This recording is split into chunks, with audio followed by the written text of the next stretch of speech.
Betrayal always lurks where you least expect it, and trust can shatter like fragile glass.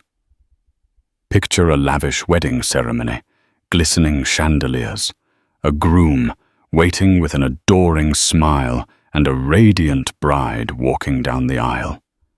The only catch: the groom's wife is still alive, pregnant, and about to crash the celebration in a way no one sees coming.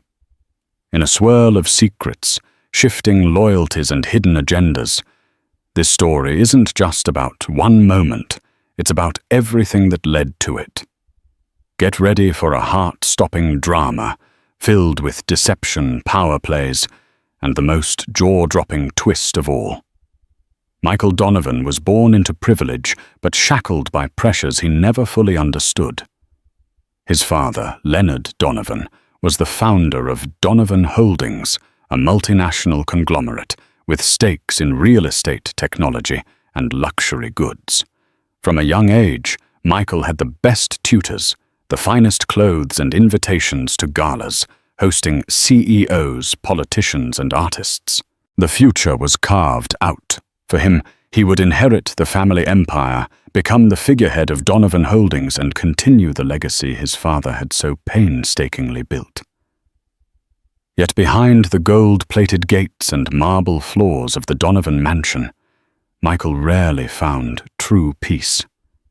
Even as a boy, he could sense the tension that came from being an only child.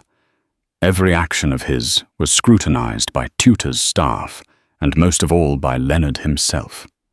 His mother had passed away when Michael was 12, leaving him alone in the labyrinth of wealth and expectation. The burden of carrying the Donovan name grew heavier each year. When Michael was 24, fresh out of Harvard Business School, his father's alma mater, Leonard, set him up for the next logical step in the family plan, an arranged marriage to Penelope Gray, daughter of the well-respected Gray family. The Grays owned a series of successful private hospitals across the United States, and the union promised to unite two formidable dynasties. Penelope was beautiful with sharp green eyes and a gentle demeanor. They met briefly at a corporate fundraiser organized by UNICEF. Their families had orchestrated every detail, believing this alliance would strengthen both of their businesses and unify old family connections dating back generations. Though Michael and Penelope found each other attractive, their relationship was neither deep nor romantic at the start. They were two strangers brought together by wealth, power, and an intricate tapestry of obligations. Still, Penelope had a kind heart.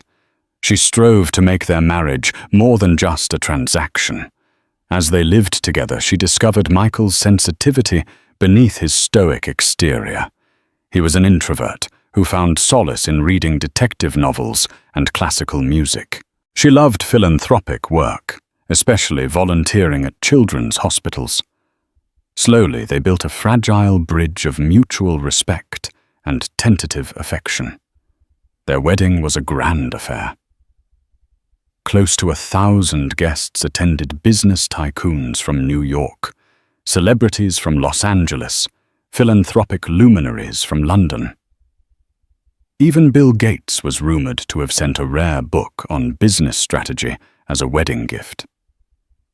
For a moment, Michael thought he could settle into this new life with Penelope, forging a genuine bond that transcended the business contract. Yet as soon as the honeymoon euphoria faded, reality took hold.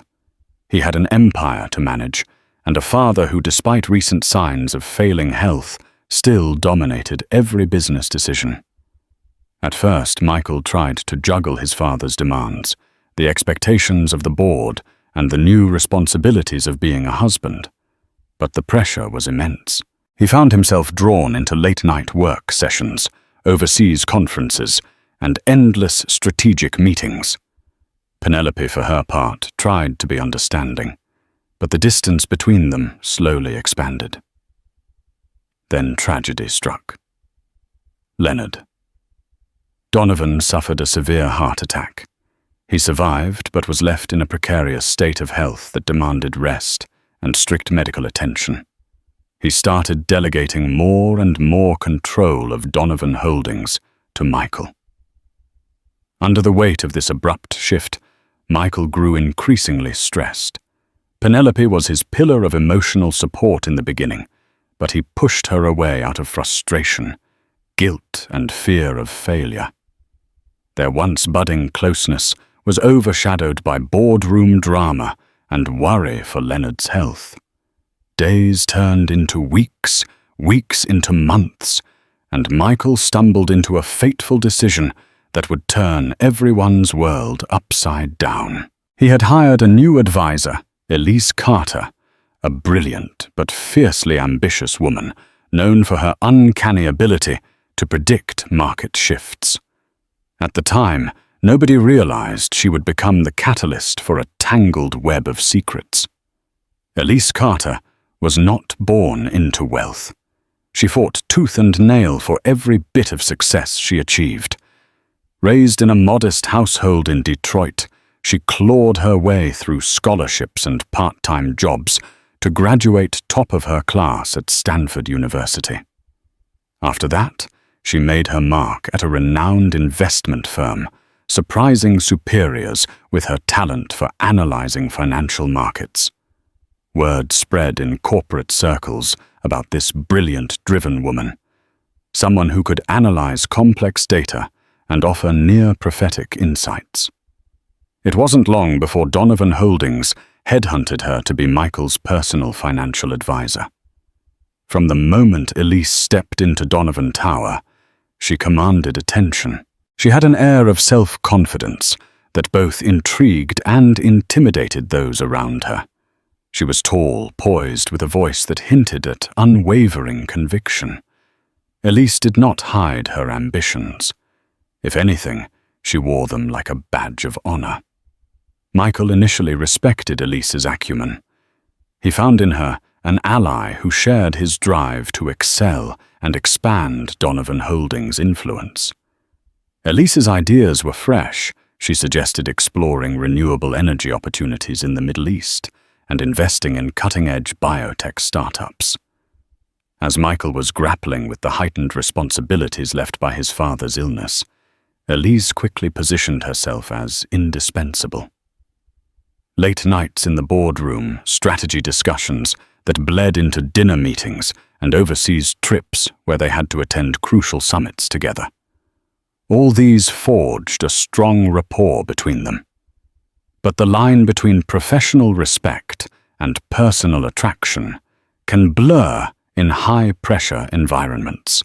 Michael found himself drawn to Elise's confidence and how effortlessly she seemed to navigate the high-stakes corporate world. She was different from Penelope, who, despite her caring nature, sometimes shrank from the cutthroat realities of business. Penelope was kind, yes, but she lived for charitable causes and quiet companionship. Elise, on the other hand, matched Michael's hunger for business success, feeding his adrenaline with each new venture. It started innocently enough. Elise would ask if Michael wanted to grab coffee after a meeting. Then she'd share personal stories about her upbringing, how she was always told she'd never make it in a world dominated by old money. Michael admired her fighting spirit.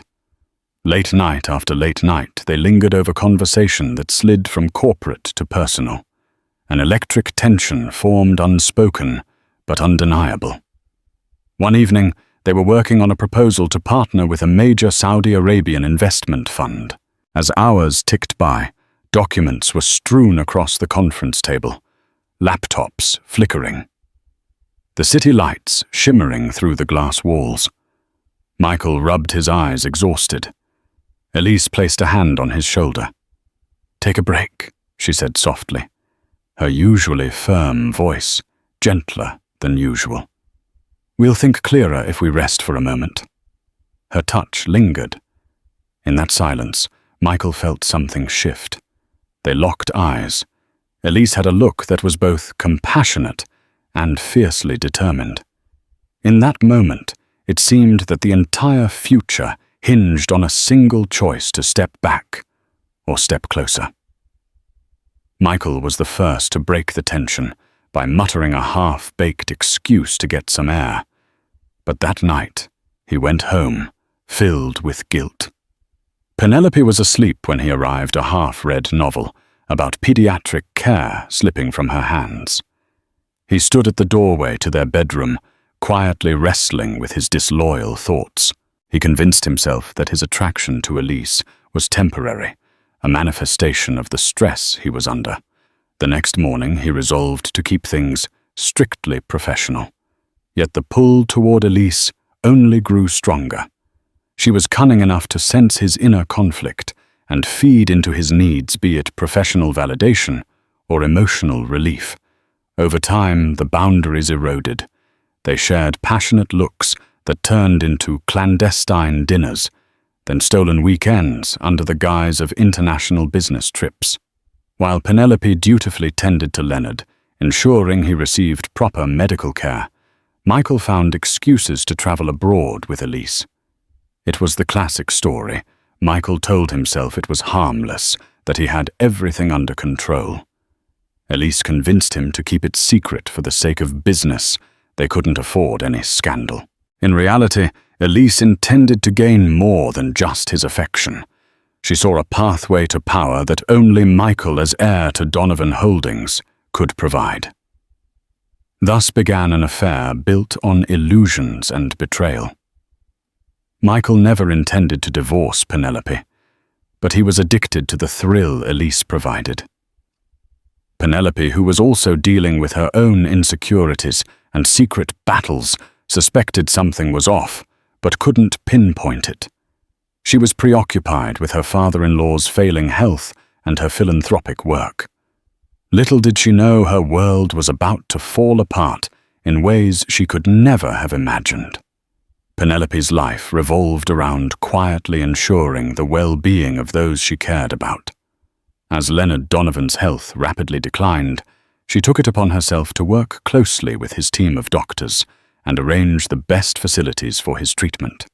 She even leveraged her connections from the Gray family's hospital networks to bring in specialists with global reputations. In the chaos of board meetings, medical appointments, and Michael's increasingly distant behavior, Penelope forgot something crucial. She forgot to watch out for herself. When she first noticed Michael's absences, she chalked it up to corporate responsibilities.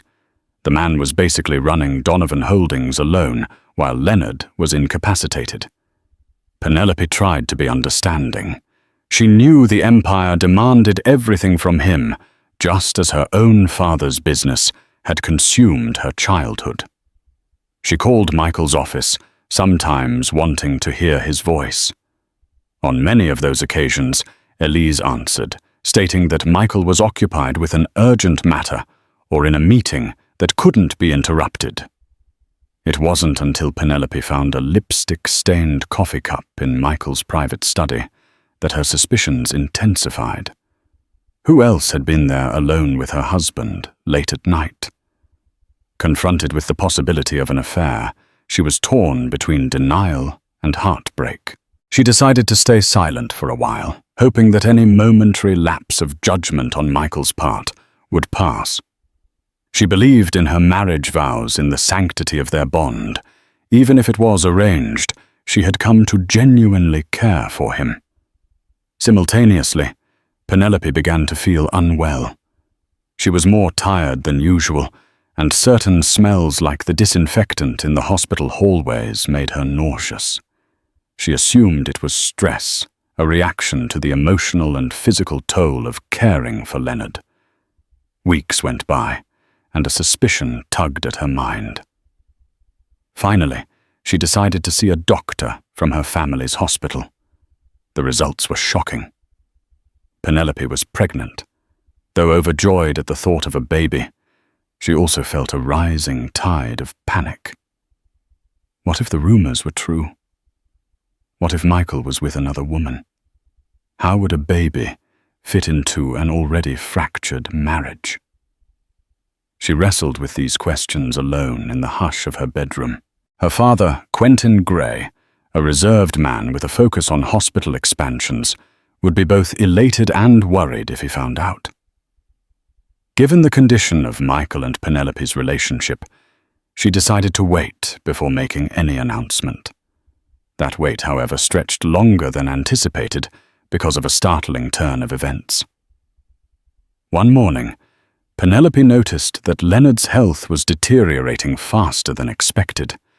He seemed to slip into incoherence. Concerned, she sought a second opinion. The doctors confirmed her worst fears. The stress of running Donovan Holdings through Michael, coupled with the strain of his own regrets and unspoken burdens, was hastening Leonard's decline.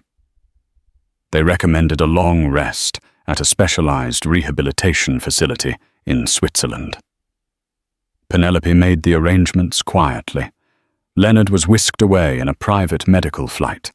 Michael was already abroad on business, ostensibly in Dubai, for a high-stakes meeting, but likely accompanied by Elise. Penelope's messages to her husband went unanswered for days. In his absence, she took on the responsibility of ensuring Leonard's smooth transfer to the Swiss facility. She rarely ate, rarely slept, waiting for Michael to return to share the news of her pregnancy to figure out how to rebuild their marriage. But he didn't return calls, or if he did, it was short, curt, and overshadowed by urgent business matters. In this fragile state, Penelope decided to leave the Donovan mansion temporarily for some time alone. She packed a small bag and slipped out in the early morning, heading to a secluded property owned by her side of the family, a lakeside cabin in the Adirondacks. She needed to think, to reflect on whether she should confront Michael or even consider leaving him if the rumors of infidelity proved true. Deep down, she still hoped for reconciliation, but fear was beginning to drown her optimism. No one from the Donovan household knew where she was. She left a cryptic note to the housekeeper, saying she needed a short break to clear her head. And that was it. She vanished from Michael's world at the moment when communication was most crucial. Over time, her phone died. She forgot her charger in her haste. In the silence of the lake, Penelope felt strangely liberated. For the first time in ages, there was no corporate crisis, no father-in-law's medical emergency, and no unsolved questions about her husband's fidelity, at least not within immediate reach. Days turned into weeks. What Penelope didn't know was that her body was undergoing changes far more dramatic than she realized. The pregnancy wasn't just a single baby. She was carrying triplets. This complication began to manifest in sudden dizziness and an unexpected fainting spell by the lakeshore. Penelope's housekeeper, alarmed by her sudden disappearance and lack of contact, eventually reached out to the Gray family, who then initiated a private search. She was found barely conscious in the cabin, and paramedics rushed her to the nearest hospital. By the time Penelope stabilized, the doctors discovered the triplets and recommended specialized prenatal care. With her stress levels so high, the pregnancy was high risk. In the chaos of it all, Penelope lost track of everything that was happening with the Donovans. She didn't know that Michael had kept up appearances of a stable marriage in front of the media. She didn't know that Elise was weaving her web tighter around him. And crucially, she didn't realize that her absence provided the perfect cover for the biggest betrayal, yet a secret wedding. Weeks passed, and Michael's guilt over his affair with Elise morphed into a distorted form of acceptance. Part of him believed that Penelope had abandoned him when she left without notice. There was no explanation, no phone call. He had no idea she was battling health issues, much less pregnant. Elise used Penelope's absence to her advantage, discreetly seeding doubts in Michael's mind. "She was never truly invested in your struggles," Elise would say. "She vanished when the going got tough." Michael, blindsided by hurt and pride, chose to believe Elise's narrative instead of digging deeper. Meanwhile, with Leonard gone to Switzerland and Penelope nowhere to be found, the Donovan board members and shareholders grew restless. They needed stability at the helm. Elise aware of this whispered, subtle suggestions to Michael. The board might feel more confident if you appeared settled. The media's starting to speculate about your wife's disappearance. A new marriage, a fresh start, could quell rumors. It was a radical idea, but Michael, vulnerable and emotionally frayed, entertained it. Despite the unorthodox circumstances, Elise was persuasive. She pointed out that Penelope had vacated the Donovan mansion, and that no one, not even her family, seemed to know her whereabouts. In truth, the Gray family had tried to contact Michael, but Elise intercepted calls and messages, feeding him only selective information. She painted a picture in which Penelope's leaving was final, that she had run away, because she couldn't handle the pressure. Michael, angry and convinced he'd been deserted, allowed this narrative to fester. Elise enlisted the help of her own network, a private officiant willing to conduct a discreet ceremony, a luxury resort outside the country, specifically in Greece, where paparazzi were less likely to pry. Elise even coordinated a handful of the Donovan Holdings executives who were sympathetic to her cause or wanted to curry favor with the new power couple to be their witnesses. In an insane twist, Michael rationalized that a quick, quiet wedding was the best route to stabilize Donovan Holdings' image. He had convinced himself that Penelope was gone for good. On a balmy afternoon, overlooking the sparkling waters of Mykonos, Michael stood at the resort's makeshift altar. Elise wore a sleek, white designer gown. Only a small cluster of guests attended, most under confidentiality agreements. The officiant recited the vows, and each word felt like a dagger twisting deeper into the memory of Michael's first marriage. Yet he pressed on his emotions, clouded by anger, betrayal, and Elise's influence. When he slipped the ring onto Elise's finger, it was done.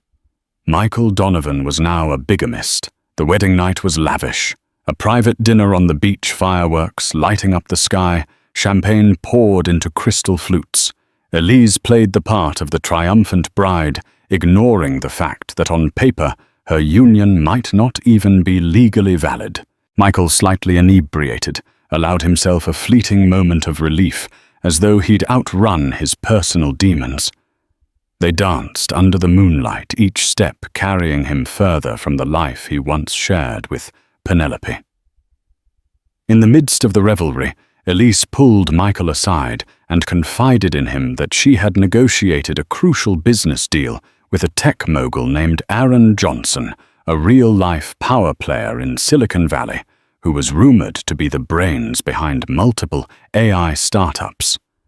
If Donovan Holdings could secure Johnson's latest project, it would mean billions in future investments.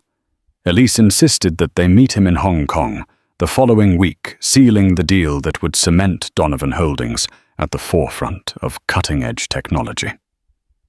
Drunk on the euphoria of a new beginning, Michael agreed without hesitation.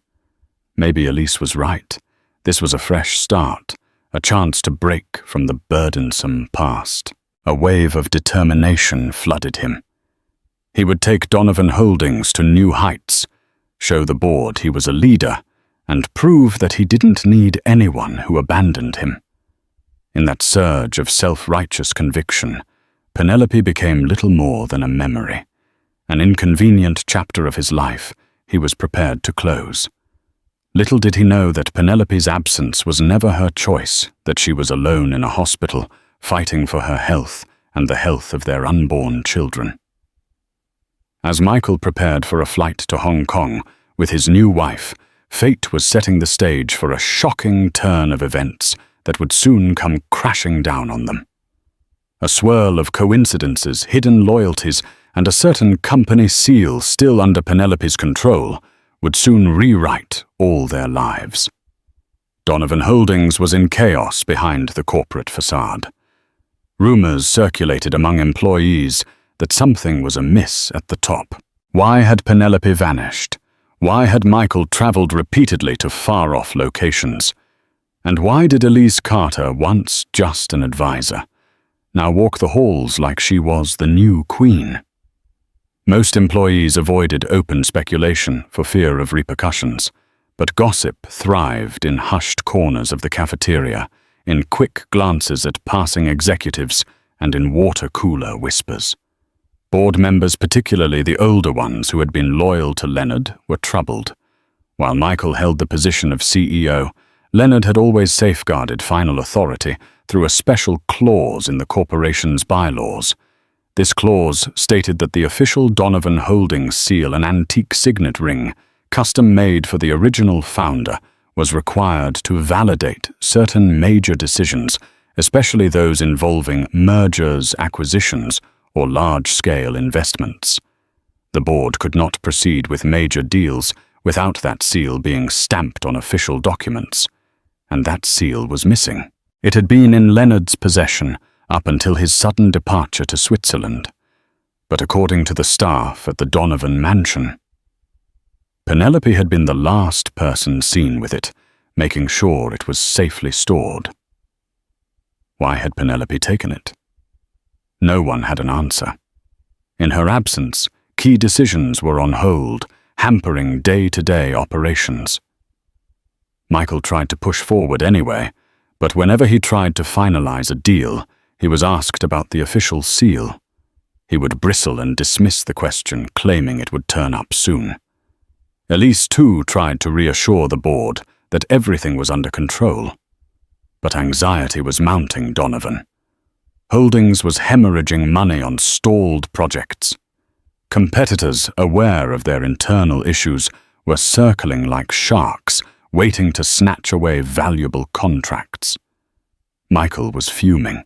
Each time he demanded an update on the seal, Elise tried to calm him, saying that once they got the new investment from Aaron Johnson, the board wouldn't dare question their authority. But deep down, Michael knew the seal was more than a mere artifact. It symbolized legitimacy in the eyes of the old guard, who still revered Leonard's legacy.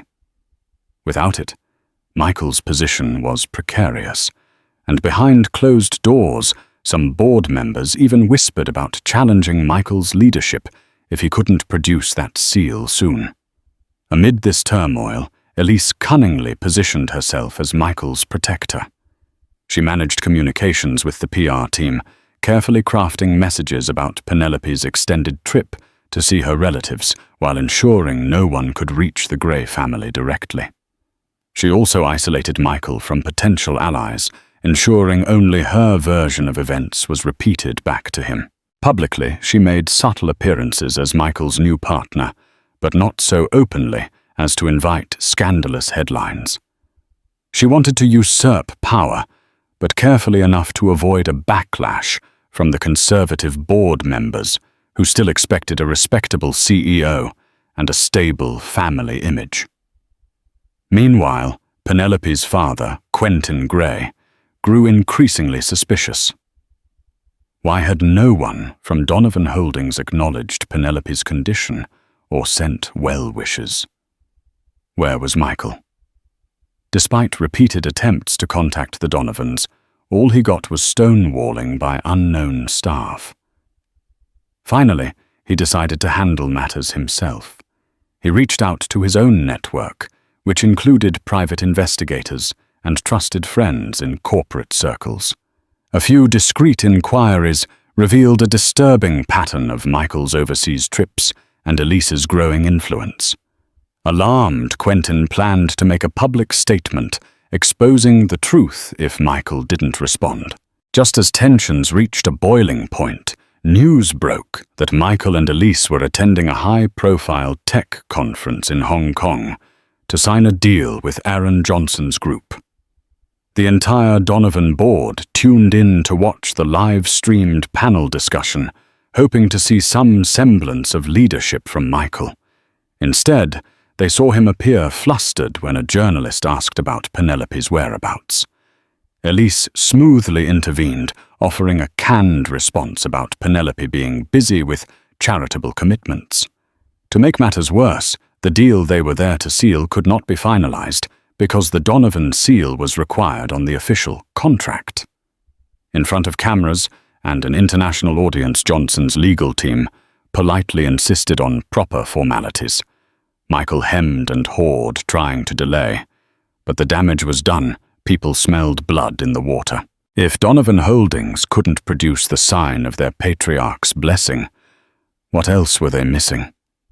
Elise covered for him as best as she could, promising that the seal would be provided once they returned to the US. The conference ended on an awkward note with no contract signed. Over dinner, Michael raged about the humiliating turn of events. Elise assured him they would come up with a plan, but doubt shimmered in her eyes. She knew that without Penelope or the seal, her elaborate scheme to control Donovan Holdings was teetering. Yet neither she nor Michael had any idea that Penelope's health crisis was stabilizing and that she was preparing for a grand return. When Penelope discovered the extent of Michael's deception, it wouldn't just be her heartbreak fueling her actions. It would be her maternal instinct to protect her unborn children and preserve Leonard's legacy. Penelope awoke in a hospital suite in Manhattan, surrounded by warmth and the constant hum of medical machinery. She blinked disoriented at first, until memory seeped back the lakeside cabin. Her dizziness, the eventual rescue by the Gray family's private search team.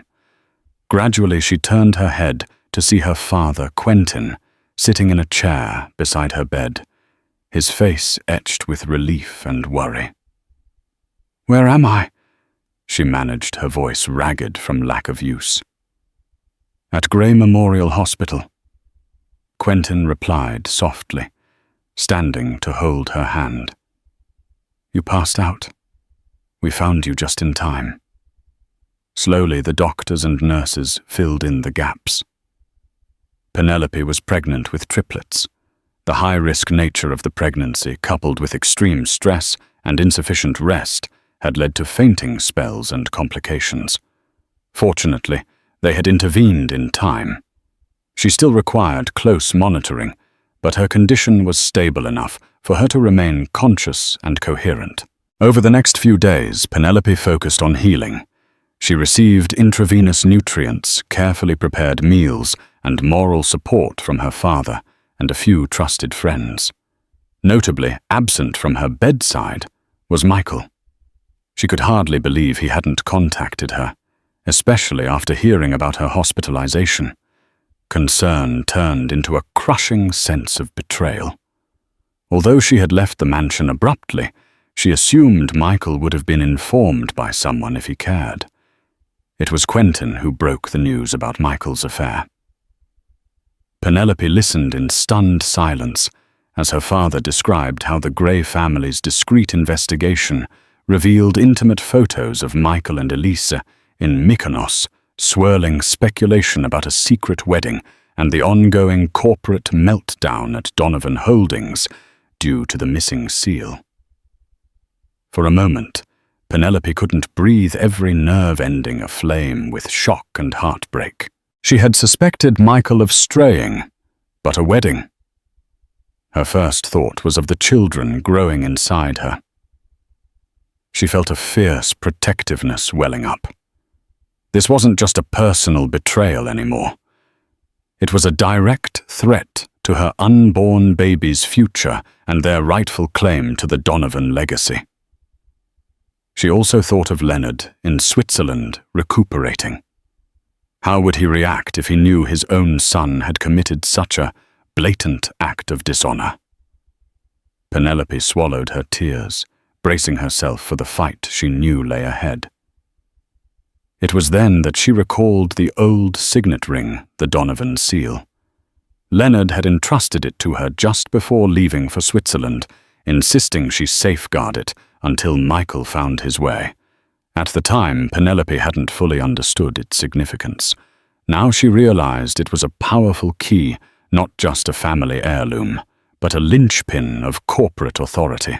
Penelope vowed to keep it hidden until she could confront Michael about his actions and ensure the board understood what was happening. With her father's support, she set a plan in motion. She'd remain in the hospital for another week under tight security. She'd build her strength consult with specialists to manage her pregnancy and coordinate with a hand-picked legal team. Quentin had connections in New York's elite law circles, people known for their discretion and loyalty to the Gray family. A press conference was possible, but she needed to tread carefully. The wrong move could destabilize Donovan Holdings even further and tarnish the Gray family name. Each day, Penelope's resolve hardened. Her heartbreak over Michael twisted into a cold determination to protect her children and Leonard's legacy. She understood now that Elise wasn't merely a fling. She was a threat of epic proportions, a cunning opportunist who had manipulated Michael to her side. Still, Penelope was not one to wallow. She summoned the best maternal instincts she had, rallying her physical and emotional strength. Meanwhile, her father kept feeding her updates, how the Donovan board was up in arms, how Michael's big deal in Hong Kong stalled, how various tabloids were sniffing around for stories. Penelope realized that if she returned with no evidence or strategy, Michael and Elise could spin any narrative they wanted. This time she would not be blindsided. In the quiet hours of the evening, Penelope would rest her hands on her belly, feeling the faint fluttering of life within. She whispered promises to her unborn babies about the world she would provide for them, a world free from the treacherous manipulations of Elise Carter. She also prayed for Leonard's health, hoping he'd recover enough to see the family united once more under a banner of integrity, not deceit. As days passed, Penelope's condition improved. The doctors deemed her stable enough to leave in a few days' time, with the caveat that she continue to avoid high stress. Penelope merely smiled at that suggestion. Stress was inevitable, given the storm waiting for her beyond these walls. Yet she felt a growing fire in her heart. She had the company seal the rightful claim as Michael's wife and 3 unborn children who deserved the Donovan name. She would return, and when she did, no one would stand in her way. In Hong Kong, the trip that was supposed to secure Donovan Holdings' future turned into a quagmire of delays and anxiety. Michael had extended the trip under the pretense of salvaging the deal with Aaron Johnson, but every meeting ended the same way. Johnson's legal advisors requested the Donovan seal, and Michael tried to stall. Elise, sensing the walls closing in, spent her days scrambling between negotiations, phone calls to the board back home, and attempts to keep the media from unearthing their secret nuptials. The strain on their relationship was palpable. The once thrilling affair lost its luster in the face of looming catastrophe. In an upscale suite on the top floor of the Peninsula Hotel, Michael slammed his laptop shut after another disappointing Zoom call with the Donovan board. His hair was rumpled, his eyes bloodshot. Elise paced the suite's plush carpet phone, in hand, scanning the latest news feeds for any leaks about Penelope or the missing seal. "I can't believe this is happening," Michael fumed. "The board is practically threatening to invoke a clause to remove me as CEO if I don't produce that damned seal." Where the hell did Penelope go? Elise's lips tightened. She resented that, even in her moment of triumph, Penelope's name still loomed large. "I'm doing everything I can," she said, forcing calm into her voice. "We've checked with everyone in her social circle, her charities, even those snobby clubs she used to frequent." No sign of her. Michael glared out the window at the glittering Hong Kong skyline. "You said she ran off, that she couldn't handle the pressure." "Maybe she's with the Gray family in some fancy estate in Europe." Elise felt a twinge of panic. The Gray family's resources were vast, and if they were protecting Penelope, there was little Elise could do from across the world. Before she could reply, Michael's phone buzzed. He snatched it off the coffee table. The caller was one of the senior board members, James Muller, an old friend of Leonard Donovan. James's voice crackled over the speaker. "Michael, I hate to bother you, but we have a problem. Well, another problem. Quentin Gray has made contact with the board. He claims Penelope is in New York, alive and well, and she wants to address the board in person." Michael's heart pounded.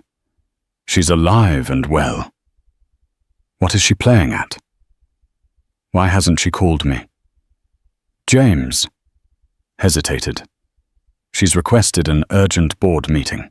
She says she has crucial information about the future of Donovan Holdings. She also mentioned she's in possession of the family seal." A wave of confusion and anger swept over Michael. So Penelope had the seal all this time, Elise's nails dug into her palms. This was the worst-case scenario. If Penelope reappeared with the seal, Michael's entire house of cards could topple. The secret wedding would come under scrutiny. The board might question his judgment.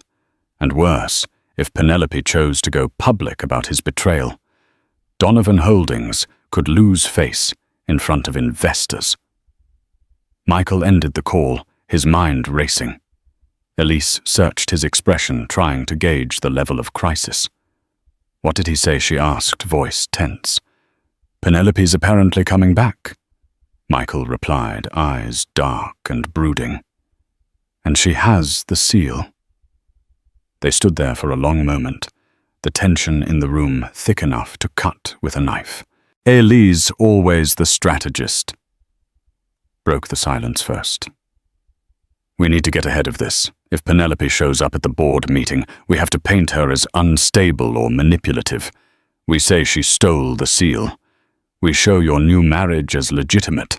You have to come off as the victim." Michael clenched his jaw. Part of him balked at the idea of publicly smearing Penelope. They had shared a life, even if it was arranged at first. Yet Elise's logic was ruthless but sound from a purely tactical standpoint.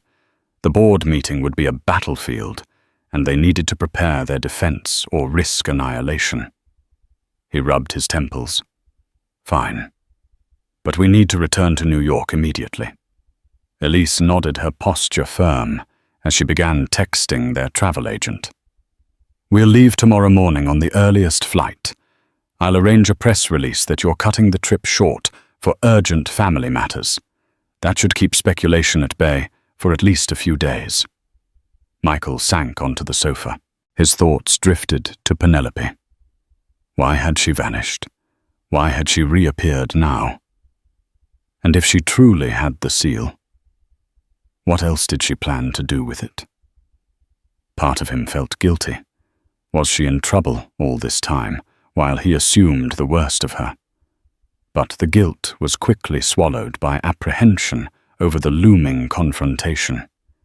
He had made choices he couldn't take back, locked himself in a marriage to Elise. Perhaps he was too far gone.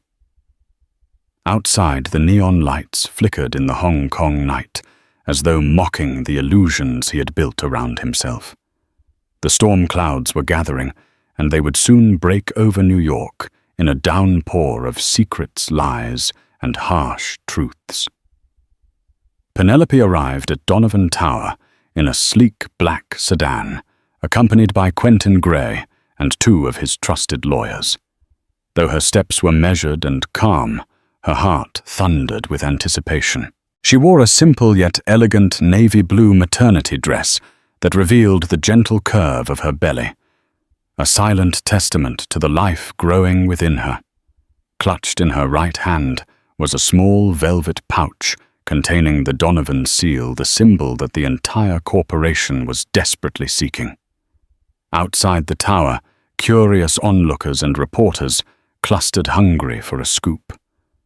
Questions rang out about her disappearance and rumored pregnancy, but she ignored them, ducking into the building with determined grace. The boardroom was already buzzing with tension. Penelope could hear murmurs inside her name, the seal the possible scandal.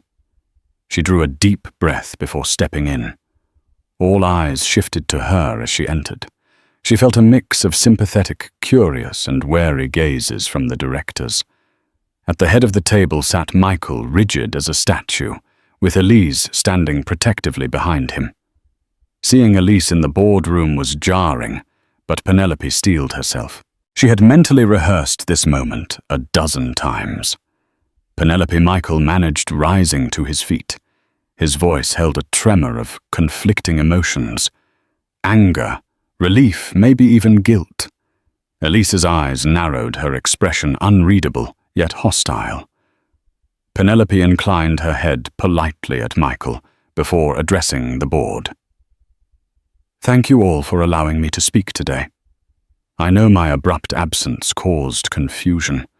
I regret any strain it placed on Donovan Holdings." James Muller, the senior board member who had informed Michael of Penelope's return, welcomed her. "We're grateful you're here. The company has been at an impasse waiting for that seal. And of course, your explanation." Penelope glanced at Michael and Elise, summoning her courage. "I've been under medical care for the past few weeks," she began, her tone steady. "During that time, I discovered I was pregnant. With triplets." The board members exchanged startled looks. Michael paled, while Elise's composure visibly faltered. Penelope continued. "Before Leonard left for Switzerland, he entrusted me with the Donovan seal. He wanted me to protect it until Michael was ready to assume his responsibilities with integrity. He was worried about undue influences that might steer Michael away from his true path."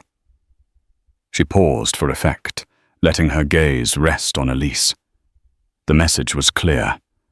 Elise took a step forward, her voice sharper than she intended. "Is there a point to this story?" "We've waited weeks," Penelope cut her off. "I'm not done, Elise." The quiet authority in Penelope's tone was like a slap to the face. Elise froze, stunned by Penelope's newfound assertiveness. Quentin Gray spoke up, his gravitas filling the room. "Donovan Holdings is a cornerstone of American industry. My daughter has acted according to Leonard Donovan's wishes. Today she has returned to ensure the rightful stewardship of the company." Michael cleared his throat. "And what exactly does that mean?" Penelope. His eyes flicked to her belly, then back to her face. "Why didn't you contact me? Why keep the seal hidden?" She looked at him, sorrow mixed with disappointment. "I did try at first, but every attempt to communicate was blocked or intercepted. I have proof of calls to your office that never reached you, emails that bounced back. I thought you'd deserted me, Michael, until I found out the truth about your relationship with Elise." A hush settled over the room, broken only by the faint hum of the air conditioning. Elise visibly bristled. "We don't need to discuss personal matters in a business setting." The board. Penelope raised a hand, stopping her mid-sentence. "Let's not fool ourselves. The personal and the professional are deeply intertwined here. If this was just an affair, that would be one thing.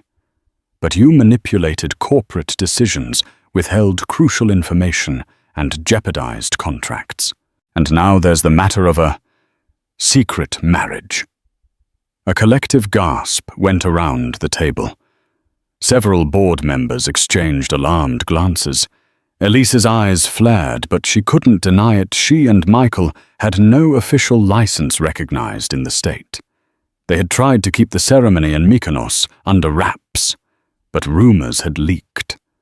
One of the board members, an older woman named Bella Chang, spoke up. "Is this true?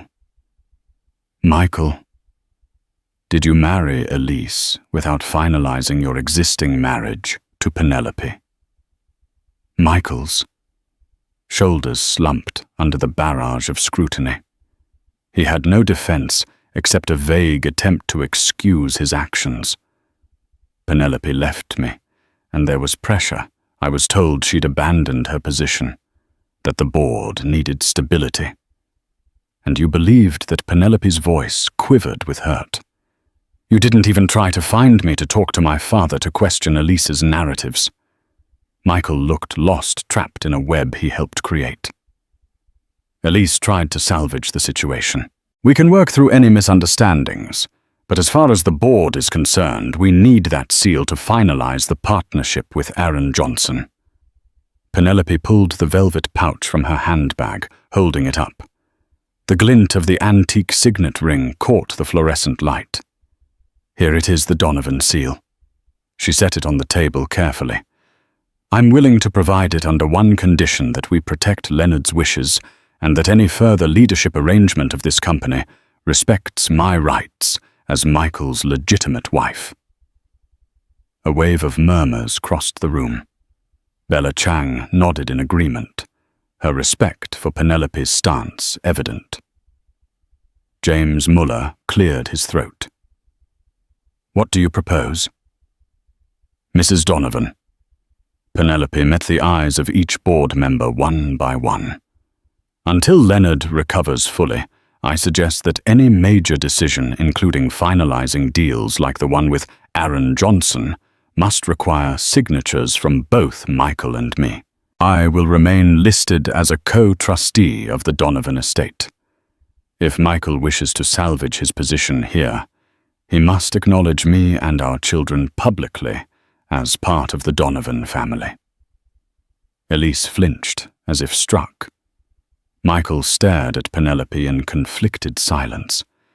He knew the board would likely support Penelope's demand. She was carrying the heirs to the Donovan legacy after all, and had the seal. Despite everything, Michael felt a strange relief. Part of him wanted a way out of the corner he'd boxed himself into. One of the lawyers accompanying Penelope stood. We've prepared documents that formalize this arrangement. We ask for a vote from the board. If approved, we can proceed with finalizing any pending deals. All eyes turned to Michael. Defeated, he picked up a pen. Fine, he said quietly. Let's vote. The board's decision was swift. Penelope and Michael would co-lead Donovan Holdings, and Michael was to publicly reaffirm Penelope as his wife and the mother of his unborn children. Elise stood frozen rage, simmering beneath her calm facade. After months of scheming, she'd lost everything in a single meeting. To steady the ship and pacify investors, a press conference was arranged. Penelope meticulously prepared, choosing a tailored white suit that complemented her growing belly. She rehearsed her speech, determined to strike the perfect tone between strength and diplomacy. On the morning of the event, she and Michael shared a car ride for the first time in months. Michael broke the silence. Penelope, I'm sorry. For everything. She cut him off gently, eyes fixed on the passing city. We'll talk later. Let's focus on the company first. Arriving at Donovan Tower, cameras flashed wildly as they stepped out. Reporters shouted questions, but security quickly ushered them inside. The atrium buzzed with anticipation, executives and journalists watching closely. At the podium, Penelope began with poise. I'm Penelope Gray Donovan. I'm here to address recent speculation regarding Donovan Holdings. Let me begin by saying my husband and I are united in our dedication to this company's future. Leonard Donovan remains in recovery, and we continue to honor his legacy. She paused, then delivered the headline. During my absence, I learned I was pregnant with triplets. A murmur rippled through the room, cameras erupting again. I required medical care and rest. Now I'm back and ready to resume my role in guiding this company forward. Michael stepped in beside her. I'm grateful Penelope is safe. We are committed to Donovan Holdings together." His voice was steady, his hand on her shoulder, a carefully choreographed show of unity. The crowd relaxed until a journalist raised a pointed question. "Donovan, can you confirm the rumored wedding in Greece with Elise Carter?" Tension crackled in the air. Elise, standing in the shadows, stiffened. Michael swallowed. "There was a private event overseas, but it has no legal standing. My wife is Penelope Gray Donovan. I regret any confusion." Penelope's expression didn't flinch, but her silence spoke volumes. "To conclude," she said firmly, reclaiming the mic, "we thank you for your support. Donovan Holdings will continue pushing forward with strength, innovation, and integrity." As the press conference wrapped up, Michael and Penelope exited swiftly, reporters trailing behind. Elise lingered near the side entrance, barely noticed. Her reputation was in ruins, but she wasn't finished. She still had access to confidential documents, and if she couldn't have the company, she would make sure to take a piece of it with her. Meanwhile, Penelope walked down the tower steps with one hand on her belly, shielding her unborn children from the storm around them. Her mind raced with uncertainty. Michael had publicly acknowledged her, but could she ever trust him again? Was he truly remorseful, or just trying to save face? The spotlight faded behind her, but Penelope's mission was only beginning. As she whispered to her unborn children, "I'll protect us no matter what," she knew this was far from over. In the days after the press conference, Donovan Holdings stabilized. Investors relaxed, the board aligned behind Penelope and Michael, and public confidence returned. But inside the Donovan mansion, tensions lingered. Penelope moved back, but not into Michael's bedroom. She focused on her health and the babies. Michael, weighed down by guilt, kept his distance. Elise, stripped of her influence, remained in a peripheral office. Few realized how dangerous her desperation had become. One evening, Penelope was finishing a call with her father when Michael knocked on her study door. He looked unsure, holding a folder. "It's about us and the company," he said. "These are letters from my father. He said if I lost my way, the seal should stay with you. He trusted you." Penelope's voice was calm but firm. He was right to. Michael's shoulders sagged. "I'm sorry, Penelope. I didn't know you were in danger. Elise shut you out, and I let her. You believed her lies without question," Penelope replied. "I nearly lost our children. I'll do whatever it takes to earn your forgiveness." Before she could respond, a crash echoed from the hallway. They rushed out to find Elise near the front door. Security guards holding her by the arms. She clutched a black leather bag like it contained her soul. "What's going on?" Michael demanded. "She was trying to leave with confidential company files," a guard explained. "Let me go," Elise snarled. "You think you can humiliate me and toss me aside? I made Michael into a leader. I deserve more than this." Michael stepped forward. "You manipulated me, lied, used me. I'll leak everything," Elise spat. "Your father's deals, your internal memos. Pay me what I'm worth, or I'll destroy this company." Penelope stepped in steady despite the turmoil. "You're threatening blackmail, Elise. That alone will bury you." "You think I won't do it?" Elise hissed. A guard swiftly seized the bag. Inside were USB drives, printed communications, and documents tied to sensitive negotiations. Penelope handed them back to security. "Call the police. She's leaving with stolen property." Elise's confidence cracked.